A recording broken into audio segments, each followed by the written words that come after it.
Hi everyone, so today we are down by Milk River Alberta at the Writing on Stone UNESCO Heritage Site.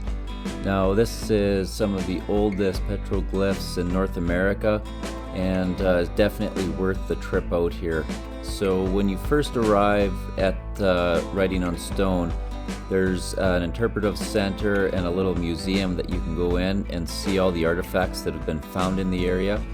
This used to be a ranch during the days of settlement, but the ranch owners turned this over to the government, recognizing that this was something extra special. The RCMP or the Northwest Mounted Police at the time, had a small fort close to this area as well, and lots of history. Definitely worth coming down here to check it out. This is a little bit out of the way. This isn't something that, it's 10 minutes from the city or anything. You do definitely need to make a day trip from Calgary to come out here and check things out. But a very interesting place and definitely worth the drive. I learned so much history about the Blackfoot people and the meaning of a lot of the artifacts in this area. And would encourage anybody that's interested in history or artifacts or any of this kind of stuff to come down and visit the site. We're all going to keep our hands to ourselves today, and we're not going to be touching the rock face at any time, okay? No leaning or touching. Our park is also called Writing on Stone, not come right on our stone, okay? It is illegal to scratch, carve, or mark onto our rock face. It is a $50,000 fine and a prison sentence. So no one is allowed to do graffiti or vandalism or marking on a rock face anywhere within our park. So please be aware of that. Now, if you've never been to this part of the province before, it is absolutely beautiful. Big rolling hills, rock out cliffs. But just be aware before you come down here that it is extremely hot, extremely dry, and extremely windy in the summer. And you'll definitely want to bring extra water and sunscreen and hats for everybody if you're going to come do this tour.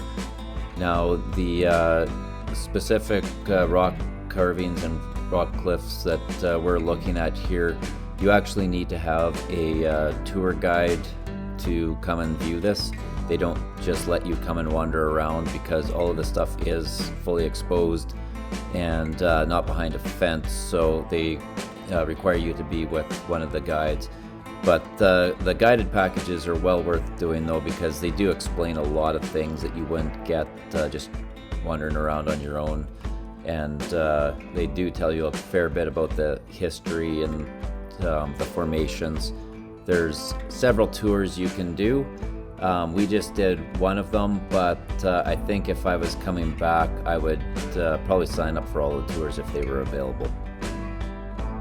Now, as you can see on the rocks, there's names carved in, and these are actually some of the original settlers that were there. That is actually considered historical, because that was put there before this became a heritage site, so that's not considered graffiti. They have had this vandalized over the years, but it's been restored as best as possible, so a lot of it is quite well preserved. Now, there's a few of these carvings on here. This one that looks like a dinosaur in the middle, that's actually the Sweetgrass Hills. They went on and did a good explanation on that. This is Noppy. He's the well-endowed Blackfoot leader. Here's another little quick image of the Sweetgrass Hills. Now, these were considered originally graffiti, the things that look like wagons or cars, but that's actually Model Ts that were from a trip. One of the last Blackfoot that was born here came up from a reservation and he carved those into this place. And those, I thought they were covered wagons at first, but they were actually a Model T. Here's a view looking south, and just some of the landscape around the place. It was absolutely beautiful. If you like the rolling hills and the grasslands, this place is definitely somewhere where you might want to visit one day.